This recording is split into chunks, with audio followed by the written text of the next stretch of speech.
புதிய தலைமுறையின் உறக்கச் சொல்லுங்கள் நிகழ்ச்சிக்கு மீண்டும் உங்களை அன்போடு வரவேற்கிறோம். படிச்சவங்க, படிக்காதவங்க, கிராமத்தை சேர்ந்தவங்க, நகரத்தை சேர்ந்தவங்க, ஏழை, பணக்காரன், இப்படி எல்லா தரப்புலையும் இன்னைக்கும் காவல்துறையை அணுகணும் அப்படின்னா ஒரு தயக்கம் இருக்கிறத நம்மளால பார்க்க முடிகிறது. காவல்துறைக்கும் பொதுமக்களுக்குமான அந்த உறவு நிலை எப்படி இருக்கிறது, காவல்துறை பொதுமக்களின் நண்பனாக இருக்கிறதா இல்லையா அப்படிங்கறத பத்தி தான் நம்ம இன்னைக்கு பேச போறோம். இதுதான் விவாத தலைப்பு.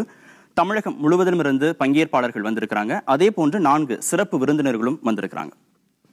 முதலாவதாக திரு ஐயநாதன், மூத்த பத்திரிகையாளர், வணக்கம். அடுத்ததாக திரு ஆறுமுகம், மனித உரிமை ஆர்வலர், செயற்பாட்டாளர். அடுத்ததாக திரு சித்தண்ணன், ஓய்வு பெற்ற காவல்துறை அதிகாரி. இறுதியாக திரு ஜான் ஜோசப், கல்வி ஆலோசகர் மற்றும் பயிற்சியாளர். உங்களுடைய சொந்த எக்ஸ்பீரியன்சஸ் என்னவா இருக்கு? நான் இப்படிலாம் இருந்தேன், எனக்கு இப்படிலாம் கசப்பான அனுபவங்கள்லாம் எனக்கு கிடைச்சது காவல்துறையிட்டேருந்து அப்படின்னு எந்த அடிப்படையில் நீங்க சொல்றீங்க? நான் ஒரு 4 வருஷத்துக்கு முன்னாடி நான் வேலைக்கு போறப்போ நிறைய ஈழப் போராட்டங்கள் நிறைய நடந்துச்சு. அப்போ அதில் நம்ம தமிழ் உறவுகள்லாம் சாகுறாங்க அப்படிங்கிற ஒரு காரணத்தினால நானும் என்னோட பங்களிப்பு அவங்களுக்கு இருக்கணுங்கிறதுனால நானும் ஒரு போராட்டத்தில் போய் கலந்துக்கிட்டேன். அதில் ஒரு 20 பேர் போய் கலந்துக்கிட்டோம்.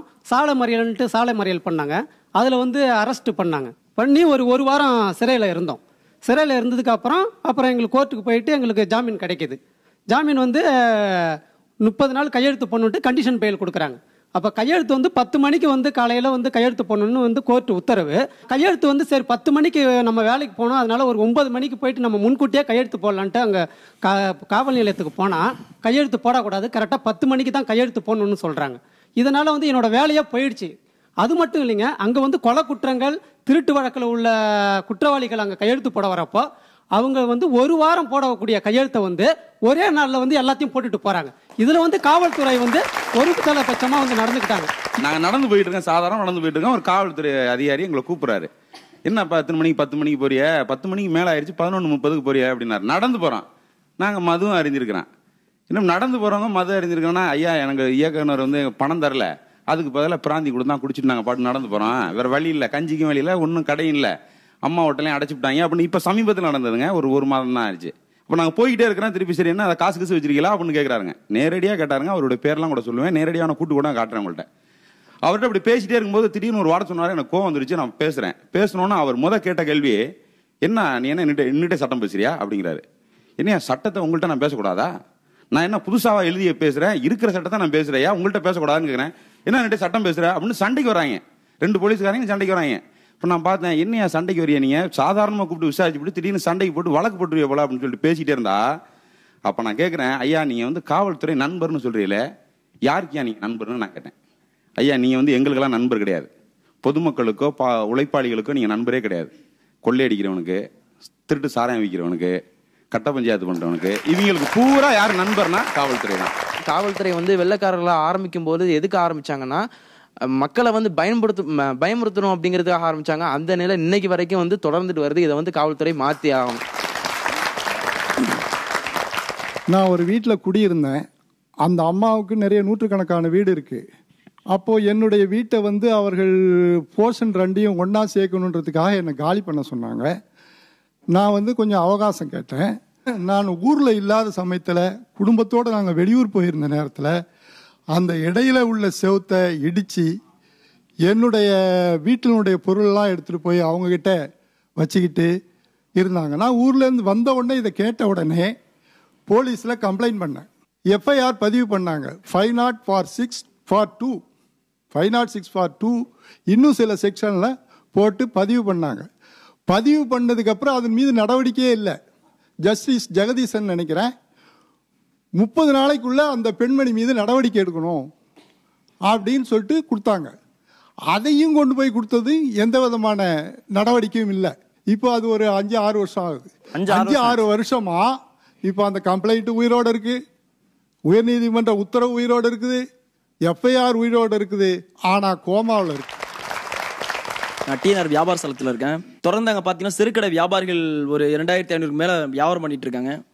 தொடர்ந்து இந்த காவல்துறை என்ன பண்ணுதுன்னா, தொடர்ந்து அட்டூழியம், அராஜகம், அவங்களுக்கு கட்டிங் கொடுக்காம கடை போட முடியாத சூழ்நிலை நிலவிட்டு இருக்கு. அதை தட்டி கேட்டோம்னா உள்ள போய் கொண்டு போய் வச்சிருறது. காலையில சரக்கு இறக்கு எல்லாத்தையும் பறிமுதல் பண்ணிடுறது. பண்ணிட்டு நைட்டு சாமத்துல 12 மணிக்கு 1 மணிக்கு நைட் ஷிஃப்ட் வரவங்களுக்கு இது என்னன்னு பார்த்து அனுப்பு அப்படின்னு சொன்னா அதுல பாதி சரக்கு கழிச்சிடுறது. அவன்கிட்ட காசை புடுங்கிறது, அவனை போட்டு அடிக்கிறது, அவனால பெட்டி கேஸ்ன்ற பேர்ல 75 கேஸ் போடுறது. எதுக்கு? ரோட்ல கடை போடுறதுக்கு. இது தொடர்ந்து அராஜகம். இந்த ஸ்டேஷனுக்குள்ள போகணும்னாலே இந்த கலர் சட்டைகளுக்கோ இதுக்கோ எந்த இதுக்குமே வேல்யூஷன் கிடையாது. வெள்ளை சட்டை கதர் சட்டை போட்டிருக்கியா, உள்ள போனா சேரை போட்டு உட்கார வைக்கிறாங்க. இது தொடர்ந்து அதிகாரம் உச்சத்துல இருக்கு. இந்த காவல்துறை அதிகாரிகளை நாங்க நண்பன் சொல்றதுக்கே வெக்கப்படுறோம். ஒரு முஸ்லீம் இன்னைக்கு காவல் நிலையத்துக்கு போய் புகார் கொடுக்க போனாலே தாடி வச்சிருந்தா தீவிரவாதி தான் பாக்குறாங்க. நீங்க தாடி வச்சுட்டு கம்ப்ளைண்ட் சார் மாரி ஆகி போச்சு சார் எனக்கு அப்படிங்கிறதா நீங்க எந்த இயக்கத்துல இருக்கிறீங்க? அல்கைதா இருக்கீங்களா, இல்ல லெஸ்கே தொய்பால இருக்கீங்களா அப்படின்றதுதான் இன்னைக்கு காவல்துறை கேட்கறாங்க. நீங்க ஒரு சுதந்திரமா ஒரு பஸ் ஸ்டாண்டுக்கோ ரயில்வே ஸ்டேஷனுக்கோ இன்னைக்கு போக முடியல முஸ்லீம்கள். அது இஸ்லாமிய மார்க்கம் ஒரு முஸ்லீம் தாடி வைக்கணும்னு சொல்லுது. அதுக்கு தான் நாங்க வைக்கிறோம். நாங்க தீவிரவாதி அடையாளமா நாங்க தாடி வைக்கல. காவல்துறை சார்போட நடந்துக்கிறாங்க, சிறுபான்மை மக்களுக்கு மரியாதை கொடுக்கறது இல்ல, கேட்கிற துணியில விசாரிக்கிற முறையில எல்லாம் கடுமை காட்டுறாங்க அப்படின்னு நிறைய குற்றச்சாட்டுகள். இல்ல அது மாதிரிலாம் கிடையாது. காவல்துறை மக்களுக்கு நண்பராக தான் நடந்துக்கிறாங்க, ஃப்ரெண்ட்ஸா தான் அப்ரோச் பண்றாங்க, மரியாதை கொடுக்கறாங்க அப்படின்னு எந்த அடிப்படையில நீங்க சொல்றீங்க? உங்களோட எக்ஸ்பீரியன்சஸ் என்ன? காலையில நடந்துட்டு வந்திருக்கப்ப ஒரு பிசிஏ படிச்ச ஸ்டூடெண்ட்ஸ் காதுல செல்போன் பேசிக்கிட்டே ஓவர் ஸ்பீட்ல பைக்ல என்னை தள்ளி தூக்கி எரிஞ்சிட்டு போறப்ப பப்ளிக் அவனை பிடிச்சிட்டாங்க. பிடிச்சி அடிக்கிறப்ப நான் எந்திரிச்சிட்டு எனக்கு காயம் ஒன்றும் இல்லை விட்டுருங்க அப்படின்னு. அந்த சைடில் ஒரு போலீஸ் பீட் ஆஃபீஸர் வந்தார். என்னன்னு கேட்டவுடனே, சார் நீங்கள் சொன்னேன்னா அவனுக்கு போலீஸ் ஸ்டேஷனில் வச்சு விசாரிக்கிறேன். அப்போ அந்த பையன் அழுதான். என்னன்னு கேட்டால், இன்றைக்கி எக்ஸாம் இருக்குது, இன்றைக்கி எனக்கு எக்ஸாம் எழுத விடலன்னா எனக்கு 1 இயர் படிப்பு போயிடும் அப்படின்னா. அப்போ போலீஸ்காரர் அந்த பீட் ஆஃபீஸர், சார் நீங்கள் மனசு வச்சா அவர் ஹெல்ப் பண்ணுங்கண்ணா. சரி பரவாயில்ல விட்டுருங்க, எனக்கு ஒன்றும் காயம் இல்லைன்னு. அந்த இடத்துல போலீஸுடைய மனிதாபிமானம் இருந்தது. ஒரு டைம் நான் வந்துட்டு இருக்கும்போது, மேடம் உங்களுக்காக தாங்க மேடம் நாங்கெல்லாம் இங்கே நின்றுட்டு இருக்கிறோம், நீங்கள் இந்த மாதிரி ஜுவல்ஸ் போட்டுட்டு போறீங்க, உங்கள் ஜுவல்ஸ் போனால் கூட பரவாயில்ல, உங்களோட உயிருக்கு யாருக்கு மேடம் உத்தரவாதம்? அவங்க வரும்போது கையில் என்ன வச்சிருப்பாங்க, ஏது வச்சிருப்பாங்க, அந்த மாதிரி 2-3 டைம்ல எங்களுக்கு ஹெல்ப் பண்ணிடுறாங்க. உண்மையிலேயே அது ஒரு நல்ல விஷயம். லேடிஸ்க்கு பாதுகாப்பு கொடுக்குறாங்கன்றது ஒரு பெரிய விஷயம். கொஞ்ச நாள் முன்னாடி அப்பா உடம்பு முடியாமல் செஸ்ட் பெயின் வந்துருச்சு அவங்களுக்கு. அப்போது ஒரு எமர்ஜென்சியில் வீட்டில் அப்படியே கேஷுவலாக இருந்தால் எமர்ஜென்சியில் ஓடி போய் வெளியே வண்டி தேடினா எதுவுமே ஆட்டோ மேனெல்லாம் அந்த மாதிரி அப்பா ரொம்ப முடியாமல் போயிட்டார், வீட்டில் ஆட்டோ வேணும்னா வராமல் போயிட்டே இருக்காங்க. பை சான்ஸ் அந்த பக்கம் ஒரு போலீஸ் அவங்க கிராஸ் பண்ணாங்க, யாருன்னு தெரியல. இல்லை அவர்கிட்ட சொன்னேன், சார் இந்த மாதிரி எனக்கு வீட்டில் இருக்குது ஆட்டோ அப்படின்னு. உடனே அவர் யாருன்னு தெரியல, அவர் வந்துட்டு என்ன பண்ணார், டக்குன்னு அவர் சொன்ன உடனே ஆட்டோ நிற்கிறாங்க. உடனே நிறுத்திட்டு அவரை கூட்டிகிட்டு வந்து ஹாஸ்பிட்டல் வரைக்கும் வந்து எனக்கு என்னன்ற சுச்சுவேஷன் பார்த்துட்டு போனாங்க. இந்த இன்சிடென்ட் எனக்கு ரொம்ப மறக்கவே முடியாத ஒரு இன்சிடென்ட் என்னோட லைஃப்பில். எனக்கு எங்கள் அப்பாவுக்கு இந்த மாதிரி அனுப்பவும் ஒரு 10 வருஷத்துக்கு முன்னாடி ஒரு ஃப்ரெண்டுக்கிட்ட என்னுடைய நகையும் பணமும் கொடுத்து வச்சுருந்தேன். அதை 1 வீக் தான் கொடுத்து வச்சுருந்தேன். பேங்க்கில் அக்கௌண்ட் ஓப்பன் பண்ண அப்புறம் கொண்டு போடலாம் அப்படின்ட்டு. அதை அவங்க 1 வீக் கழித்து கேட்கும்போது அவங்க இல்லைன்னு சொல்லிட்டாங்க. அதனால நான் துறைப்பாக்கம் காவல் நிலையத்தில் நான் கம்ப்ளைண்ட் பண்ணேன். அப்போ அவங்க கூப்பிட்டு விசாரித்து, இந்த மாதிரி ஒரு ஏழையோட பணத்தை நீங்கள் இந்த மாதிரி பண்ணுறீங்களே, அவங்க கணவனால் கைவிடப்பட்ட பெண் வேற, அதனால் அவங்கள மோசம் பண்ணுறதுக்கு உங்களுக்கு மனசாட்சி இல்லையா அப்படின்ற மாதிரி பேசி அவங்ககிட்ட எனக்கு பணத்தை வாங்கி கொடுத்தாங்க. திரு சித்தனன், காவல்துறை ஓய்வு பெற்ற அதிகாரி நீங்க, உங்களுடைய பார்வையில காவல்துறையை சேர்ந்தவர்கள் பொதுமக்கள்கிட்ட நண்பர்களாக தான் பழகுறாங்க அப்படின்னு எப்படிலாம் ஜஸ்டிஃபிகேஷன் கொடுக்க போறீங்க? இப்போ ஒட்டுமொத்த காவல்துறையே ஒரு ஐசோலேட்டட் ஒரு தனிப்பட்ட நிகழ்வை வைத்து காவல்துறை நண்பர்களே அல்ல என்று சொல்வதை நான் வன்மையாக மறுக்கிறேன். நம்பர் 1. இப்போ நீங்க எப்படி இருக்கீங்களோ அப்படித்தானே உங்க போலீஸ் இருப்பாங்க. போலீஸ் லண்டன்ல இருந்து அமெரிக்காவில இருந்து பாராசூட்ல கூச்சி கீழே டொபக்கட்டி விழுந்து நம்ம செட் பண்ணோமா, இல்ல வெளிநாட்டுல இருந்து கொண்டு வந்தோமா? இல்லை. இந்த சமுதாயம் எப்படி இருக்கிறதோ அப்படித்தான் போலீஸ் இருக்கும். நம்ம நல்லா இருந்தோம்னா நம்ம போலீஸ் நல்லா இருப்பாங்க. ஐசோலேட்டட் இன்சிடென்ட்ஸ் வச்சு நம்ம காவல்துறை ஒட்டுமொத்தமாக குற்றம் சாட்டக்கூடாது என்று நான் வேண்டிக் கொள்கிறேன். பொதுமக்கள் எப்படி இருக்கிறாங்களோ அப்படிதான் போலீஸோட நடவடிக்கைகளும் இருக்கும் அப்படிங்கிறதுக்கு உங்களுடைய பதில்? அப்புறம் எதுக்கு போலீஸ்? சமுதாயத்தில் நிறைய பேர் இருக்காங்க, ஊழல்வாதிகளா இருக்காங்க, அராஜகவாதிகளா இருக்காங்க. அப்போ அதே மாதிரி போலீஸ் இருக்கலாமா? அப்போ எதுக்கு போலீஸ்? நம்மளுக்கு தேவையில்லை, கலைச்சிடலாமே. சமுதாயமும் பார்த்துக்க தெரியும்ல. முன்னாடி அப்படித்தானே இருந்தது. கிராம அளவில் ஒரு கட்டுப்பாடு வச்சுக்கிட்டு கிராமத்துக்குள்ள நுழையிறவனெல்லாம் பார்த்துட்டு இருந்தாங்க இல்லையா? அது இல்லை. Police is a modern concept. ஒரு சமூகத்தை ஒரு பெரிய அளவில் ஒருங்கிணைந்து ஒழுக்கத்துடன் கட்டி காக்க வேண்டிய, பாதுகாக்க வேண்டியது காவல்துறை. போலீஸ் ஸ்டேஷனுக்கு கொண்டு செல்லப்பட்ட ஒரு சிறுவன் சுட்டுக் கொல்லப்படுகிறான். சந்தன மரத்தை வெட்ட போனவங்களை வந்துட்டு பிடிச்சிட்டு போற காவல்துறை 20 தமிழர்களை வந்துட்டு என்கவுண்டர்னு எங்கேயோ சுட்டு எடுத்து வந்து காட்டுல போடுறாங்க. இந்தியா முழுவதும் நீங்க பாருங்க, உரிமைகளை உணராத மக்கள் அவர்களை இந்த காவல்துறை பாதிக்கிறதா இல்லையா? பழங்குடியினரை பாதிக்கிறதா இல்லையா? எனவே காவல்துறையினர் இன்றைய நிலையில் மக்களின் நண்பர்களாக இல்லை. இன்ஸ்பெக்டரை நான் பார்க்கிறேன் அப்படின்னம்னா நான் ஒரு மரியாதையுடன் பாதுகாக்கப்பட வேண்டும் என்கின்ற எண்ணத்தோடு போகின்றேன். அந்த நிலை இருக்கிறதா என்பதுதான் இங்கே கேள்வி. இரவெல்லாம் செய்ய வேண்டிய பணிகளை எல்லாம் விட்டு காலை அதிகாலையில் நடந்து செல்கிறவர்கள் சாதாரண மக்களை அழைத்து கொண்டு போய் போலீஸ் ஸ்டேஷன்ல கொண்டு போய் அவங்களுடைய ரேகையை எடுத்துக்கிட்டு சாயந்தரம் இரவு சந்தேக கேஸ்ல இருந்தவங்க அப்படின்றத நாங்க வேலை செஞ்சோம் அப்படின்னு காட்டக்கூடிய ஒரு காவல்துறை இன்றைக்கு இருக்கிறதா இல்லையா தமிழ்நாட்டில்? அதை நீங்கள் சொல்லுங்கள். பொது இடங்கள்ல அதிகமாக விதிகளை மீறுறது யாரு? காவல்துறையை சேர்ந்தவங்களா இல்ல பொதுமக்களா? இப்ப சமீபத்துல சட்டக்கல்லூரியை இடிக்கிறேன்னு ஒரு நியூஸ் வந்தது.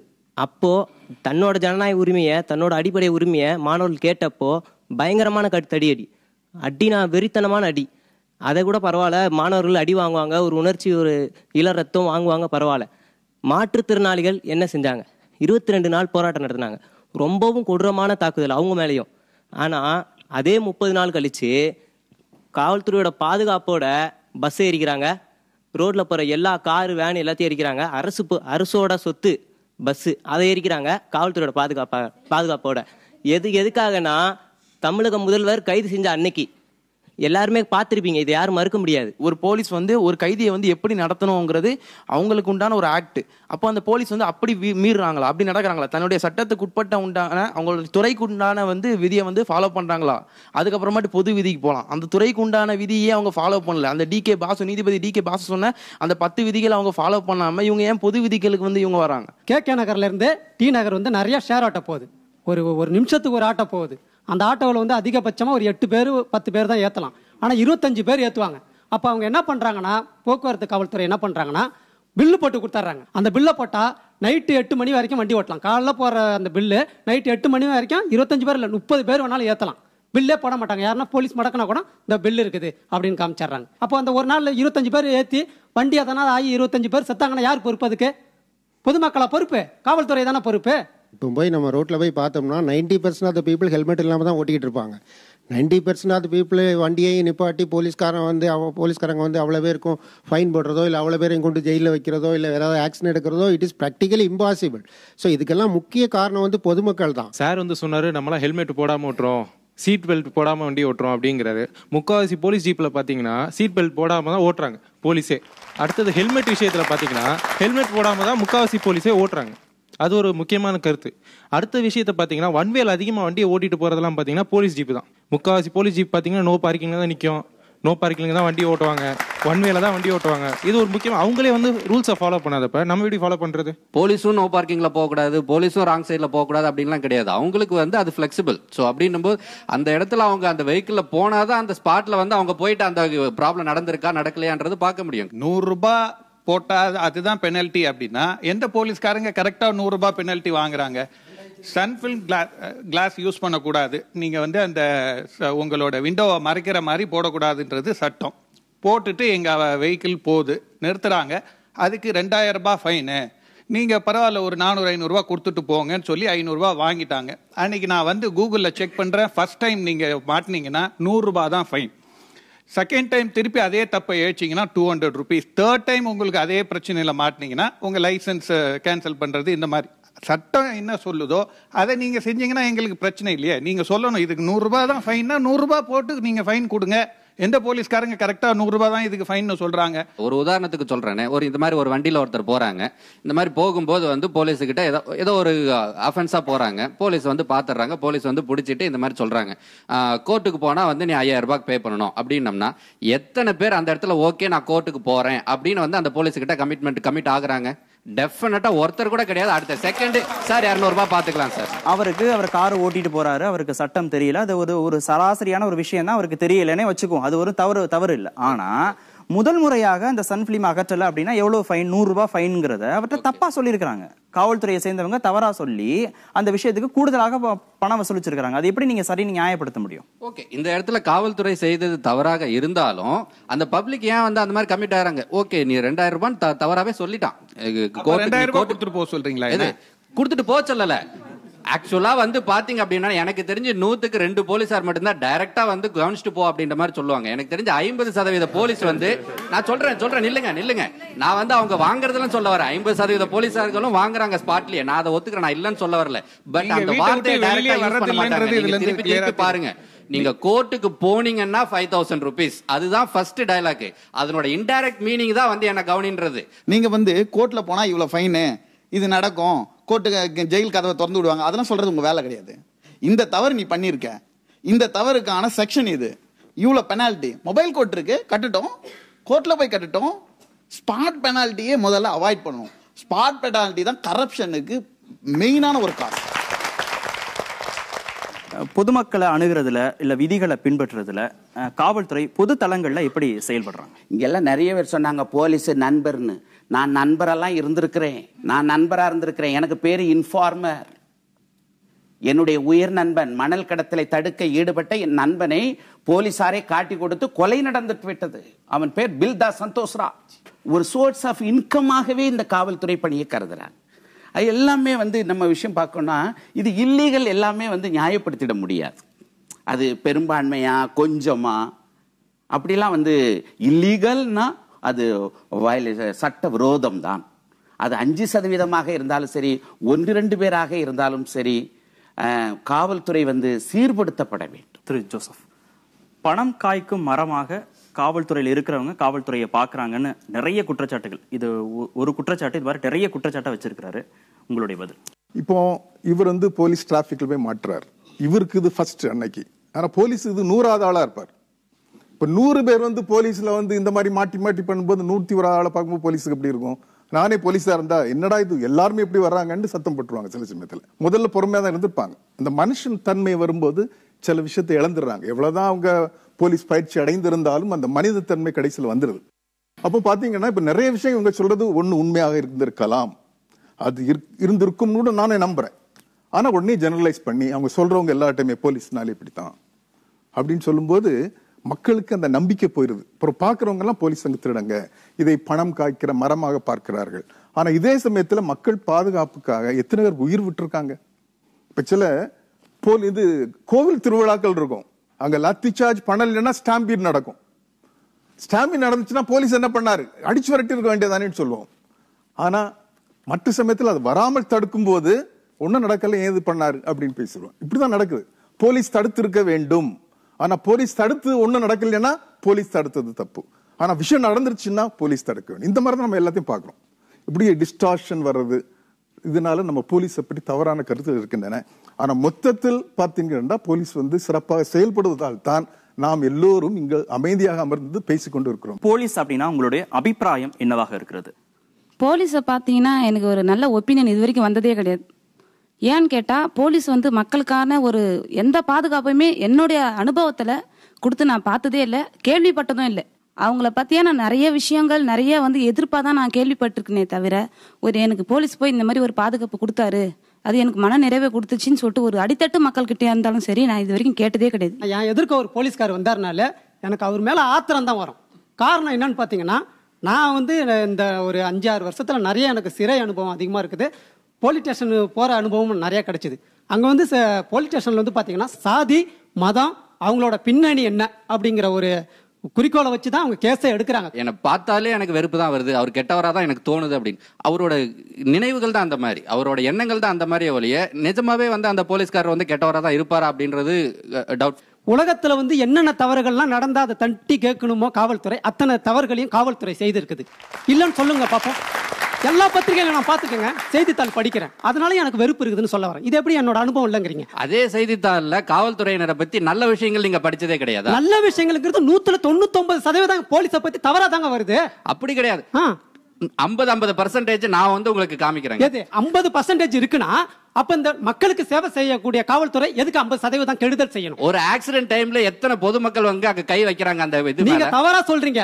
யாரு அடிபட்டாலும் முதல்ல போன் போடுறது பொதுமக்கள் தான், ஆனா காவல்துறை தான் லேட்டா வரும். போன் போடுறது பொதுமக்கள், அந்த பேஷண்ட் மேல கை வைக்கிறது யாரு? முதல்ல அந்த பேஷண்ட் மேல கை வச்சு அவங்கள ஆம்புலன்ஸ்ல ஏத்தி ஹாஸ்பிடலுக்கு அனுப்புறது யாருங்க? நடுவர் ஐயா, நான் சொல்றேன், நான் என் அனுபவத்துல சொல்றேங்க ஐயா. இது நான் எதுவும் படிச்ச எதுவும் சொல்ல. நிறைய விபத்துக்களை வந்து நான் போன் போட்டு நான் சொல்லி 2 நாள் நான் வேலைக்கே போக முடியாது. போன் போட்டு கூப்பிடுவாங்க, நீ தானே பார்த்த, நீ தான் வா, யாரை பார்த்த, எங்க பார்த்த, வண்டி நம்பர் என்ன, நான் வண்டி நம்பரே பார்த்துருக்க மாட்டேன், வண்டி நம்பர் கேட்பாங்க. நான் இப்போ வந்து அது வண்டி நம்பர் பார்க்கலங்கிறப்ப என் மேலேயே சந்தேகம் வரும். 4 பேர் மேல சந்தேக பார்வை வீசினாதான் அவங்களோட சைக்கலாஜிக்கல் இது ரிப்ளை எப்படி இருக்குது, அவன் என்ன பேசுறான், அவன் என்ன வார்த்தை யூஸ் பண்றான், அவன் என்ன மாதிரியான ஆக்ஷன்ஸ் யூஸ் பண்றான் அப்படின்ற மாதிரி பார்த்தாதான் அந்த 4 பேர்ல யாருக்கு கரெக்டான குற்றவாளின்றதை கண்டுபிடிக்க முடியும். அது வந்து இயல்பானது, காவல்துறையோட இயல்பான ஃபண்டமெண்டல். பாவம் அவருக்கு ஒரு விவரம் தெரியல. விபத்து நடந்தா எல்லாருமே வருத்தப்படுவான். சம்பந்தப்பட்ட போக்குவரத்து ஆய்வாளரும் துணை ஆய்வாளரும் சந்தோஷப்படுவாங்க உள்ளுக்குள்ள. ஏன் கேட்டீங்கன்னா, ஃபேட்டலா நான் ஃபேட்டலா, ஃபேட்டலா இருந்தா ஒரு அமௌண்ட், நான் ஃபேட்டலா இருந்தா ஒரு அமௌண்ட். காவல் ஆய்வாளருக்கு ஒன்றுமே கிடையாது. அந்த விபத்து நடந்தது, அது சம்பந்தப்பட்ட அனைத்து ஆவணங்களும் இலவசமா தரப்படணும். ஒரு இறப்பை ஒரு உயிரிழப்பா பார்க்க மாட்டாங்க, அது ஒரு வியாபாரமா பார்க்கறது தான் போக்குவரத்து காவலர்களுடைய. எத்தனையோ ஆம்புலன்ஸ்ல ஏற்றிட்டு போன போலீஸ்காரங்க அந்த பேஷண்ட் யாருன்னே தெரியாதப்ப அவங்க ரத்த தான முகாம் நடத்தி எத்தனையோ போலீஸ்காரங்க என்ன குரூப்னு தெரிஞ்சுட்டு அவங்களே ரத்தம் கொடுத்து உதவி செஞ்சிருக்காங்க. எத்தனை உயிர்களை காப்பாற்றிருக்காங்க. ஆனா அது வெளியே தெரியுறது இல்ல. இவர் சொல்ற சட்ட அணுகுமுறைகள் பத்திரிகையில வந்துருது. ஒரு போலீஸ் வந்து இதை நல்லா அணுகுறாங்க, எனக்கு வந்து உதவி செஞ்சாங்க, என் செயினை மீட்டு கொடுத்தாங்க, இல்ல என் வீட்டு சொத்தை வந்து மீட்டு கொடுத்தாங்கன்றது அவங்களுடைய கடமை. அதுக்காக தான் அவங்களுக்கு பயிற்சி கொடுக்குறாங்க, எல்லாமே பண்றாங்க, அவங்களுக்கு சம்பளம் கொடுக்குறாங்க, எல்லாம் அதுக்காக தான் பண்றாங்க. அந்த வேலையை அவங்க ஒழுங்கா பார்க்கலன்றத எங்களுடைய அபிப்பிராயம். அதையே அவங்க வந்து பெருமையா நினைக்கிறாங்க அப்படின்னா, இன்னும் அவங்க வேலையை சரியா செஞ்சாங்கன்னா இந்த தரப்பு வந்து என்ன நினைப்பாங்கன்னு தெரியல. நம்ம செய்யற பெரிய குற்றம் என்னன்னாக்கா, சின்ன பிள்ளைங்க கொஞ்சம் தப்பு செஞ்சாலும் டேய் போலீஸ்காரர்கிட்ட பிடிச்சி கொடுத்துருவேன் அப்படின்னு சொன்னாவே பிள்ளைங்களுக்கு காழ்ப்புணர்ச்சியை தயார் கிரியேட்டிங். குழந்தைகள்கிட்ட ஆரம்ப காலகட்டத்திலிருந்து போலீஸ் அப்படிங்கிறத பத்தி ஒரு தவறான பிம்பங்கள், தவறான கருத்துக்கள் அவங்க மனசுல தொடர்ந்து பதிய வைக்கப்படுது. அதுதான் பிரச்சனை அப்படிங்கிறாங்க. சும்மா வந்து சொல்ல மாட்டாங்க. ஒரு விஷயத்த வந்து பயமுறுத்துறதுக்கு வந்து ஒரு விஷயத்த சொல்றாங்கன்னா, பிசாசு வருது சாப்பிடுங்கம்பாங்க. அதுக்கப்புறம் அங்க பாருங்க பூச்சாண்டி வரான் சாப்பிடுங்கம்பாங்க. இப்ப போலீஸ் வரான் சாப்பிடுங்கிறாங்க. அப்ப போலீஸ இந்த சமூகம் எப்படி பாக்குதுங்கிறது இந்த சாப்பாடு ஊட்டுறதுல தான் இருக்கு. காவல்துறை நல்லவர்களுங்கிறீங்க, இன்னைக்கு வந்து தேநீர் கடையில அல்லது ஒரு டீயோடைய விலை தெரியாதுங்க. எனக்கு ஒருத்தர் சொல்றாரு, 2 பேரை வந்து வேலை பாக்குறாங்க, அவருக்கு 10 ரூபா காசு கொடுக்குறாரு. அந்த வெளியில வந்து நின்று சொல்றான் ஒருத்தன், என்னையா டீ குடிக்கிறதுக்கு 10 ரூபா கொடுக்குறான் அப்படிங்கிறான். உண்மையிலேயே டீ கடையில இன்ன வரையுமே காசு கொடுக்காம குடிக்கிற ஒரே ஒரு ஆள் யாருன்னா காவல்துறை மட்டும்தான். நீ இருக்குன்னு சொல்லுங்க. ஏதாவது டிஃபன் கடையில் போய் சாப்பிட்டுட்டு காசு கொடுக்குறாங்கன்னு சொல்லுங்க. நீங்கள் போலீஸ் ஸ்டேஷனுக்கு ஒரு கம்ப்ளைண்ட் கொடுக்க போனீங்கன்னா என்ன, யார் நீ, எனக்கு ஏதாவது இன்ஃப்ளூயன்ஸ் இருக்கா, ஒரு 1/2 hourல ஏதாவது எங்கேருந்து கால் வருதா, யார் மூலியமாவது நான் ப்ரெஷர் கொடுக்குறேன்னா அதை பொறுத்து தான் என்னுடைய மரியாதை. கல்லூரியில் நான் மாணவனை வந்து கொஞ்சம் மரியாதை குறைவா பேசினான்னு வச்சுக்கோங்களேன், என் மேல கம்ப்ளைண்ட் கொடுத்துட்டு போயிடுவான். ஒரு ஆசிரியரா இருந்தா கூட ஒரு மாணவன் அணுகிறதுக்கு அப்படிங்கிறதுக்கு ஒரு எல்லை இருக்கு, ஒரு வரையறை இருக்கு. அதை தாண்டி போகிற பொழுது அந்த மாணவன் தரப்புல இருந்து அது குற்றச்சாட்டாக பதிவு செய்யப்படுகிறது. இங்க காவல்துறை யாரு வந்து சரிப்படுத்துறது? சார் கூட சொன்னாரு, ஒரு போலீஸ் ஸ்டேஷனுக்கு போறதுக்கே பயப்படுறாங்கன்ட்டு. ஒரு தாசில்தார் ஆபீஸுக்கு போறதுக்கு பயப்படுறோமா, இல்லைன்னா ஒரு ஹாஸ்பிட்டலுக்கு போறதுக்கு பயப்படுறோமா, இல்லைன்னா ஒரு காலேஜுக்கு போறதுக்கு பயப்படுறோமா?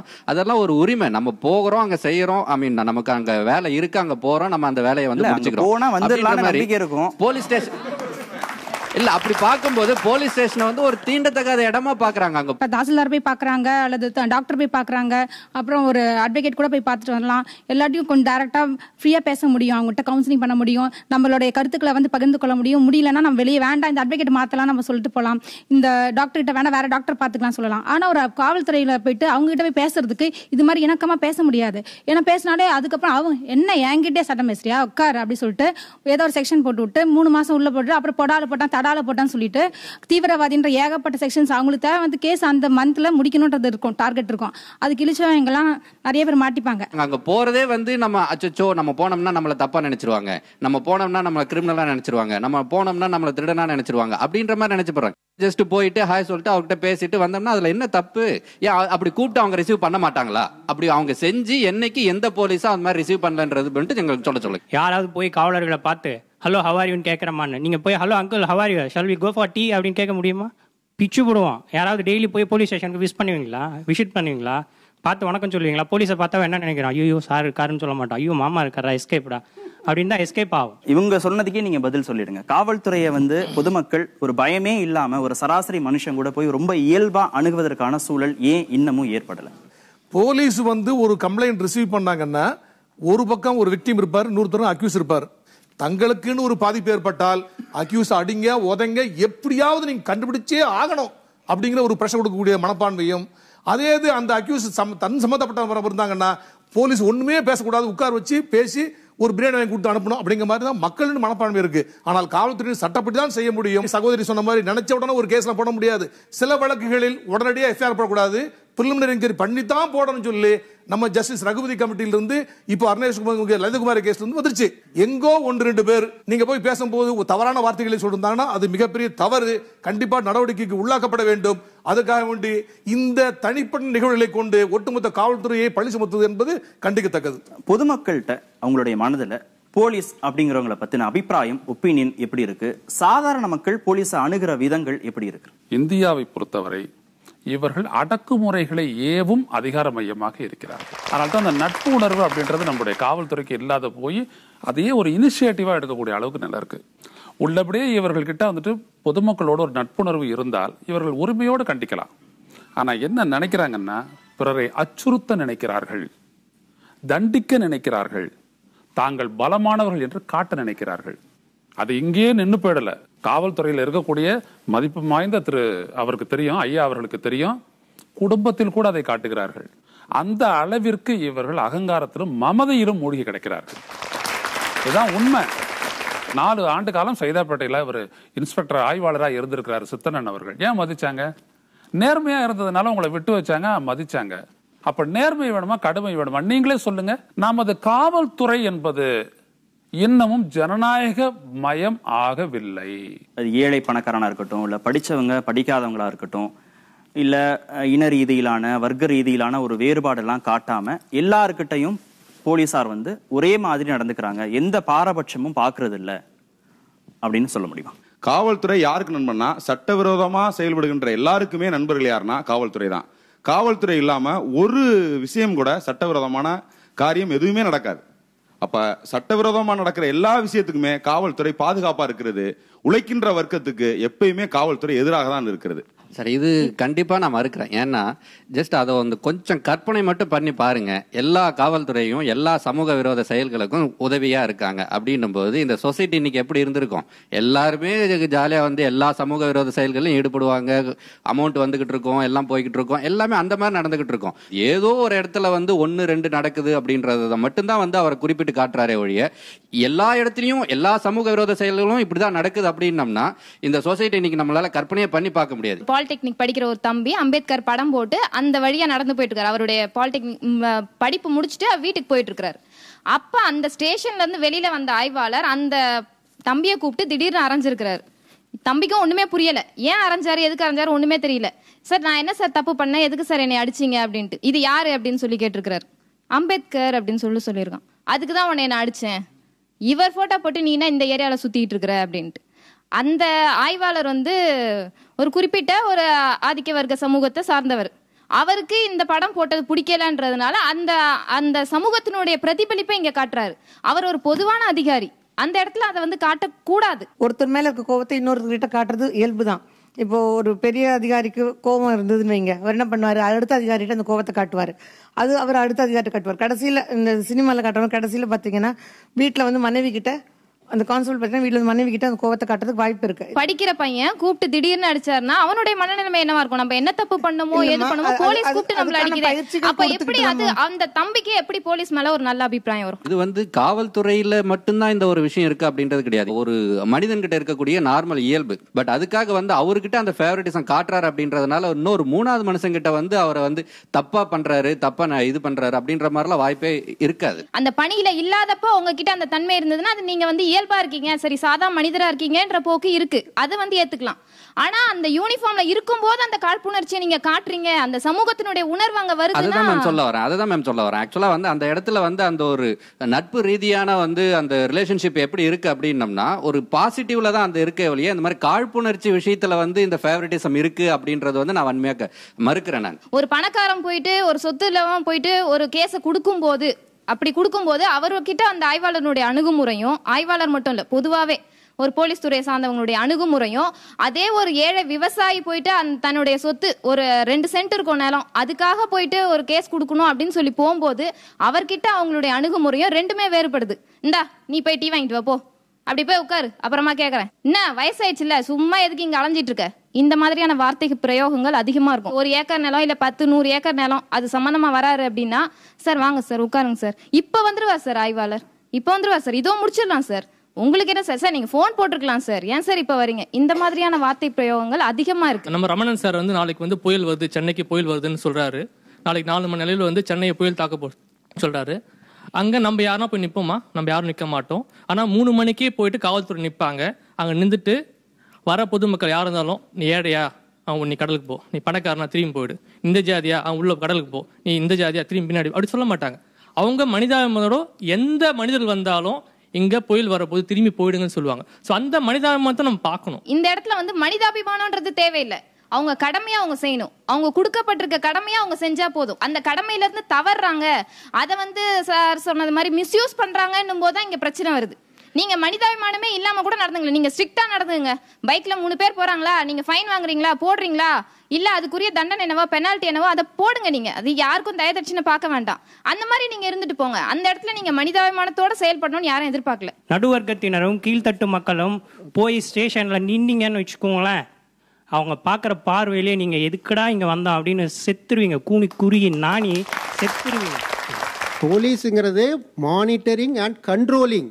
It is their responsibility for controlling the safety for the employees, for the people, for the public, for the government, for everybody. சும்மா நாங்க வந்து ஒரு பெயரளவுக்கு காவல்துறை எங்களுக்கு எதிரி, நண்பர்கள் அல்லன்னு சொல்லல. ஒவ்வொருத்தரும் ஒவ்வொரு விதமா பாதிக்கப்பட்டிருக்கோம். இப்போ என்ன எடுத்துக்கிட்டீங்கன்னா 2011 மட்டும் 5 திருடு நடந்திருக்கு. இது வரைக்கும் ஒரு நடவடிக்கையும் எடுத்த மாதிரி தெரியல. சென்ட்ரல் பேருந்து நிலையம் போறதுக்குள்ள என் சூட்கேஸை தொலைச்சிடுறேன். அங்க உள்ள அனைத்து ஸ்டேஷன்லயும் நான் போய் சொல்றேன், இது மிஸ்ஸிங், இது தெஃப்ட் கேஸ் இல்ல, நீங்க மிஸ் பண்ணிட்டீங்க, கேஸ் எடுத்துக்க மாட்டோம், இது எங்க ஜூரியில வரல, ஜூரிஸ்டிக்ஷன் எங்களுது இல்ல, நீங்க அங்க போங்க இங்க போங்கன்னு அலக்கடிக்கப்பட்டதுனால அடுத்த தடவை எனக்கு நடந்த நிகழ்ச்சியில இந்த மாதிரி துரதிருஷ்டவசமான சம்பவத்துல நான் போய் கொடுக்கவே இல்லை, கேஸ் கொடுத்தும் ஒன்றும் பிரயோஜனம் இல்லை, எப்படியும் கேஸ் எடுத்துக்க மாட்டாங்கன்ற ஒரு விரக்தியில போலீஸ்காரங்க மேல ஒரு வெறுப்பே உண்டாயிருச்சு. வேண்டியவங்க சொன்னா நடவடிக்கை எடுக்கிறாங்க, வேண்டியவங்க சொன்னா புகாரா பதிவு பண்றாங்க, இவங்க ஏழை பணக்காரன்னு பாகுபாடு பாக்குறாங்க அப்படிங்கிற குற்றச்சாட்டுகளுக்கு பதில், போன கவர்மெண்ட்ல வந்து நான் அந்த கவர்மெண்ட்டுக்கு சப்போர்ட்டா இருந்தேன், அதனால நீ இந்த கவர்மெண்ட் வந்திருக்க அவனுக்கு சப்போர்ட்டா இருக்க முடியாது அப்படின்னு சொல்ல முடியாது. ஒவ்வொரு டைமும் தனக்கு மேல இருக்கிற பதவி மாறும்போது மேல இருக்கிறவங்க எங்க என்ன சொல்றாங்களோ அதை கேட்டுதான் கீழே இருக்கிறவங்க நடந்திருக்க முடியுமே ஒழிய அதுக்காக வந்து அது ஃபேவரட்டிசம் அப்படின்ற ஒரு ஆங்கிள் நம்ம பாக்குறது வந்து ரொம்ப தவறுன்னு தான் நான் வந்து அதை யோசிக்கிறேன். நான் காவல்துறைக்கும் பொதுமக்களுக்கும் இடையிலான உறவு இனிமேலாவது சரியாகும் அப்படிங்கிற நம்பிக்கையில என்னென்ன பண்ணணும்னு நீங்க நினைக்கிறீங்க? இப்போ 1000 பப்ளிக்கு 1000 பேர் பாப்புலேஷனுக்கு அமெரிக்காவில் வந்து 13.5 போலீஸ் இருக்கிறாங்க, யூகேல 12.5 போலீஸ் இருக்கிறாங்க, இந்தியாவில் 1000 பேருக்கு 2.7 போலீஸ் தான் இருக்காங்க, தமிழ்நாட்டில் வந்து 1.5 தான் இருக்கிறாங்க. இவ்வளவு ஒரு கடுமையான ஒரு வேகன்சியை வச்சுக்கிட்டு அதிகமான வேலை பார்த்து பார்க்கும்போது நிறைய ஸ்ட்ரெஸ் வரும்போது தவறு பண்றாங்கிறது உண்மைதான். இப்போ நான் வந்து சென்னையில் வந்து டெப்டி கமிஷனர் போலீஸை நான் ஒர்க் பண்ணேன். எனது நண்பர் ஒரு டாக்டர் ஒருத்தர் வந்து, சார் என்னுடைய வீட்டில் கார் காணாமல் போச்சுது, எஃப்ஐஆரே போட மாட்டேங்கிறாங்களா சார், நீங்களா கொஞ்சம் ஃபோன் பண்ணி சொல்லுங்களேன் சார், ஹெல்ப் பண்ணுங்களேன் சார் அப்படின்னாரு. ஏங்க நீங்கள் போலீஸுக்கு போனீங்களா? ஆமாம், நைட்டில் வீட்டுக்கு முன்னாடி இருந்தேன், காலைல போய் பார்த்தா அவன் வண்டியை காணோம், 6 மணிக்கே போலீஸ் ஸ்டேஷன் போனேன், அங்கே ஹெட் கான்ஸ்டபிள் இருந்தார், அவர் என்ன சொன்னார், இன்ஸ்பெக்டர் வந்து ட்ரீட் பந்தோஸ் போயிட்டாரு, எஸ்ஐ வந்து நைட் ரவுண்ட்ஸ் முடிச்சு போயிருக்காரு, வரல, யாராவது உங்கள் ஃப்ரெண்ட்ஸ் வந்து வேணும்னு எடுத்து போயிருப்பாங்க, போய் தேடி பாருங்க, இப்படியே சொல்லி காலையிலேருந்து மத்தியானம் வரைக்கும் இழுத்துட்டாங்க சார், எஃப்ஐஆர் என்ன போடலைங்க சார் அப்படின்னு சொல்லி சொன்னேன். என்ற ரொம்ப வருத்தப்பட்டார். அப்போ பேசும்போது, சார் என்ன சார் பண்ணுறது, மேலதிகாரிகளுக்கு கார் காணாமல் போச்சுன்னா 10 லட்சம் கார், அந்த காரு இவ்வளவு அதிகமாக திட்டு போச்சுன்னு சொல்லி மேலதிகாரி போட்டு திட்டுவாங்க எங்களை, அதனால 1 or 2 டேஸில் எப்படியா கண்டுபிடிக்க பார்த்துட்டு நான் எஃப்ஐஆர் போடணும்னு சொல்லி வெயிட் பண்ணாங்க சார். வெரி சாரி சார், உங்கள் ஃப்ரெண்டா சார், நான் உடனே எஃப்ஐஆர் போட்டேன் அப்படின்னு சொல்லி எஃப்ஐஆர் போட்டு ஃபோன் நம்பர் வாங்கி வீட்டில் போய் கொடுத்து வந்துட்டாங்க. இந்த மாதிரி சூழ்நிலை நிறைய போலீஸ் ஸ்டேஷன்ல இப்போ இருக்கத்தான் செய்யுது. இது மிகப்பெரிய தவறு. கண்டிப்பாக ஒரு பாதிக்கப்பட்டவர் ஒரு புகாரை கொடுத்திருந்தால் அந்த புகாரில் வந்து ஒரு காக்னிசபிள் அஃபென்ஸ் மேட் அவுட் ஆச்சுன்னா கண்டிப்பாக அந்த ஆஃபீஸில் incharge of the police station inspector வரணும், எஸ்ஐ வரணும் அவசியம் இல்லை, கண்டிப்பாக ஒரு எஃப்ஐஆர் போட்டே ஆகணும். ஓவர்லா கொடுத்திருந்தா ரெடியூஸ் பண்ணி ரைட்டிங் எழுதலாம், ரைட்ல கொடுத்தாங்கன்னா உடனே எஃப்ஐஆர் போடணும். உடனடியாக 154 CRPSல எஃப்ஐஆர் போட்ட உடனே ஒரு copy of the FIR free of காஸ்ட்ல அந்த கம்ப்ளைண்ட் கொடுத்தே ஆகணும். நீங்க முதல்ல சட்டத்தை மதிக்க கற்றுக்கொள்ளுங்கள். அதுக்கப்புறம் போலீஸ் தப்பு பண்ணாங்கன்னா போலீஸ் தண்டனைக்கு உள்ளாக்கப்பட வேண்டும். அதுக்காக வேண்டி போலீஸ் தப்பானவர்கள் என்ற குறை சொல்வது தற்போது நிறுத்திக் கொள்ள வேண்டும். போலீஸ் உங்களுக்காண்டி உழைப்பதற்கு தகுதியாக இருக்கிறார்கள். Okay, fine. காவல்துறைக்கும் பொதுமக்களுக்கும் இடையிலான உறவு மேம்படுவதற்கு என்ன செய்யணும்னு எதிர்பார்க்குறீங்க? இந்த காவல்துறையில் சாதிய மனோபாவனை இருக்கிறது. நான் நிறைய சாதி கலவரங்களை ஆய்வு செய்தவன் என்ற அடிப்படையில் உயர் அதிகாரிகள் அந்த சாதிய போக்கோடு செயல்பட்டதாக நான் அறிய வரவில்லை. அந்த காவல் நிலையங்கள் இருக்கக்கூடிய தலைமை காவலர்கள் ஏட்டுக்கள் இவங்க ஒவ்வொரு பார்ட்டிக்கும் சப்போர்ட்டா பேசி கடைசியில் அது ஒரு பெரிய கலவரமா ஸ்பெஷல் ஃபோர்ஸ் சார்ஜ் பண்ணியிருக்கிறாங்க. இப்படி நான் பல்வேறு சாதி கலவரங்களை பார்த்துருக்கேன். நான் காவல்துறைக்கு என்ன சொல்ல விரும்புறேன்னா, இந்த பயிற்சியில் அவங்களுக்கு ஜெண்டர் பெர்ஸ்பெக்டிவ்லாம் நிறைய கொடுக்கப்படுதுன்னு அவங்களுக்கே தெரியும். காஸ்ட் சம்பந்தமான சாதி சம்பந்தமான பெர்ஸ்பெக்டிவ் அவங்க பணிக்கு வந்துட்டாங்கன்னா அந்த ஃபீலிங்ஸை இருக்கவே கூடாது. அந்த மாதிரியான காஸ்ட் பேஸ்டு பெர்ஸ்பெக்டிவ். அப்புறம் அவங்களுடைய அந்த பயிற்சியிலேயே மீசையை பெருசாக வச்சுக்கிட்டு ஒரு மாதிரி நட உட பாவனை இது பெண்கள் குழந்தைகள் பாமர ஏழை மக்கள் அவர்களை அப்ரோச் பண்ணுவதற்கு அவர்களுடைய தோற்றம் பாவனைகள்லாம் ரொம்ப நெகட்டிவாகவே இருக்கு. அதை சீர்திருத்தம் பண்ணணும். ஒரு எஸ்பிகிட்ட ஒரு மைனர் கேர்ளை ஒருத்தன் இது பண்ணிட்டான், மிஸ்யூஸ் பண்ணிட்டான்னு சொல்லும்போது சொன்னார், அந்த எஸ்பி என்கிட்ட நேரில் சொல்ல, இவ்வளோ பெரிய பிள்ளை சும்மா சொல்லாதீங்க, 17 வயசு பிள்ளை குழந்தைன்னு அவனோடு இவனுக்கு காதலித்து போக தெரிந்ததில்ல, சும்மா சொல்லாதீங்க அப்படின்னா இருந்த எஸ்பி. எனவே இந்த நாட்டில் gender perspective, child perspective, cost சம்பந்தமான பெர்ஸ்பெக்டிவ், பாகுபாடற்ற காவல்துறை தமிழகத்தில் ஏற்படுத்தப்பட வேண்டும், நிர்வாக சீர்திருத்தம் ஏற்பட வேண்டும் என்பதை முன்வைக்கிறேன். பொதுமக்களுக்கும் காவல்துறைக்கும் இடையிலான உறவு மேம்படணும், பொதுமக்களை காவல்துறையை சேர்ந்தவங்க புரிஞ்சுக்கணும், காவல்துறையை சேர்ந்தவங்களை பொதுமக்கள் புரிஞ்சுக்கணும் அப்படிங்கிற அடிப்படையில் என்ன மாதிரியான பரிந்துரைகளை நீங்க முன்வைக்கிறீங்க? இப்போ எல்லாருமே சேர்ந்து காவல்துறைக்கு மேல லோடு வச்சுட்டோம். இவங்களுக்கு இந்த ட்ரைனிங் கொடுக்கணும், அந்த ட்ரைனிங் கொடுக்கணும், அப்படி எல்லாரையும் ட்ரெயின் பண்ணி நம்ம என்ன பண்ணிடலாம்னா கடைசியில் அவங்க ரிட்டையர்ட் ஆகிற ஸ்டேஜுக்கு கொண்டு போயிடலாம். இப்போ முதல்ல நம்ம என்ன செய்ய போறோம்? இப்போ காந்திஜி என்ன சொன்னான்னா, be the change you want to be, you want to see. என்ன மாற்றத்தை நாம் பார்க்க விரும்புகிறோமோ அந்த மாற்றமாக நாம் மாற வேண்டும், நாம் வாழ வேண்டும். மெயின் பிரின்சிபல் என்னன்னா, நாம் அடுத்தவரை மாற்ற முடியாது, நாம் நம்மைத்தான் மாற்றிக்கொள்ள வேண்டும். முதலில் நான் ஒரு காவல்காரன், யூனிஃபார்ம் அணியாத காவல்காரன், நாம் ஒவ்வொருவரும் அவர்கள் யூனிஃபார்ம் அணிந்த மனிதர்கள் என்பதை பார்க்க வேண்டும். நாம் எப்படி சிறு வயதிலிருந்து புரோகிராம் பண்ணப்பட்டிருக்கின்றோமோ அதுபடி நாம் உலகை பார்க்கிறோம். அப்ப நமக்கு தப்பா தெரிஞ்சதுன்னா நமது புரோகிராம் எப்படி இருக்கின்றது, அதை மாற்றிக்கொள்ள வேண்டும். திரு ஐயநாதன், ஒவ்வொருத்தருமே சீருடை அணியாத சிப்பாயாக மாறினால் மட்டுமே காவல்துறைக்கும் பொதுமக்களுக்கும் இடையிலான உறவு மேம்பட வழி பிறக்குமா? ஒரு சமூகத்தில் இருக்கக்கூடிய குற்றங்களுக்கு சமூகத்தினுடைய பொருளாதார சமூக அரசியல் வாழ்வு ஒரு காரணியாக இருக்கின்றது என்பது உண்மை. ஆனால் அந்த நிலை மாறுகின்ற வரை அதனை கட்டுப்படுத்தி ஒழுங்குபடுத்தி அப்படிப்பட்ட குற்றங்கள் நிகழாமல் இருப்பதற்குத்தான் அன்றைக்கு அரசு, அன்றைக்கு அரசன், இன்றைக்கு அரசு, இன்றைக்கு அரசின் ஒரு பகுதியாக காவல்துறை, பாதுகாப்பதற்காக ராணுவம். ஆனா இவங்கெல்லாம் ஒண்ணுத்துக்கு இந்த மாதிரி தத்துவ விளக்கங்கள்லாம் கொடுத்துட்டு இருந்தாங்கன்னா அது எங்கே போய் நிற்கும் என்று நாம் யோசித்து பார்க்க வேண்டும். நாம் சொல்ல வர்றதுனால நாங்க யாரும் காவல்துறையை இங்க இருக்கக்கூடிய யாருமே சரி காவல்துறையை மனிதாபிமானம் மற்றவர்கள் என்றோ அப்படியெல்லாம் பார்க்கவில்லை.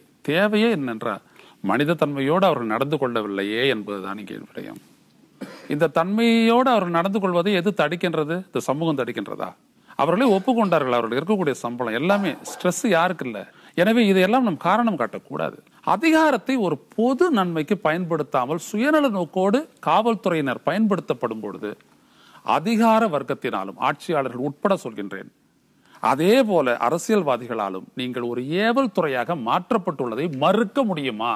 இந்த காவல்துறை என்பது தன்னை மாற்றிக்கொள்ள கூடியதே, வாய்ப்பு உள்ளதே, மாற்ற வேண்டும் என்கின்ற சாதகமான எதிர்பார்ப்போடு நான் அவர்களை கேட்டுக்கொண்டேன். மக்களை பாதுகாக்க, தவறுகளை கண்காணிக்க, குற்றங்களுடைய எண்ணிக்கையை குறைப்பதற்காக உருவாக்கப்பட்ட அமைப்பு தான் காவல்துறை. காவல் பணி செய்யும் நண்பர்களுக்கு ஊதியம் வழங்கப்படுகிறது, முறையான பயிற்சிகள் கொடுக்கப்படுகிறது. எந்த விதமான புற அழுத்தங்களுக்கும் உட்படாமல் யாருக்கும் பாரபட்சம் காட்டாமல் பணி செய்ய வேண்டியது அவசியம்.